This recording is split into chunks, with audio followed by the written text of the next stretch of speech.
முந்தா நேத்து நம்மளுக்கு வெற்றிகரமா சிங்கப்பூரில் தடை போட்டு விட்டார்கள்.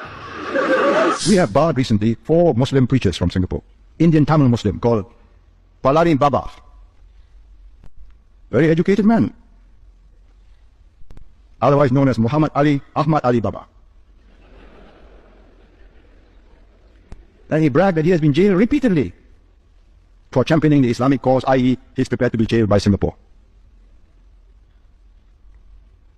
Fortunately, it was not necessary. He went back, he was arrested and jailed in Tamil Nadu for anti-Hindi agitation. நான் என்ன பண்ணேன், இந்த பைபிள்ல 19,000 தவறுகள் ஒன்றல்ல இரண்டல்ல சகோதரர்களே, 19,000 தவறுகளை சுட்டிக்காட்டினேன் ஆதாரத்தோடு. இன்றைக்கு அதனுடைய விளைவு வருடா வருடம் கிறிஸ்துவர்கள் இஸ்லாத்தை தழுவிக் கொண்டிருந்ததனால் முந்தா நேத்து நம்மளுக்கு வெற்றிகரமா சிங்கப்பூரில் தடை போட்டு விட்டார்கள். The third band 3 பேர் 4 பேர், அதுல அகமத் தீதத் அவர் 3 பேர்ல 4 பேர்ல 2 பேர் நோபல் பிரைஸ் வின்னர்ஸ், இன்னொருத்தர் Faisal prize winner. King Faisal prize என்பது $13 பில்லியன். அகமத் தீதத் என்று சவுத் ஆப்பிரிக்கால இன்னைக்கு அவரால் பல கோடி பேர் இஸ்லாத்தை தழுவியவர்கள். அகமத் தீதத் இந்தியாவை சார்ந்தவர், சவுத் ஆப்பிரிக்காவுக்கு குடியேறினார். தெரியுமா?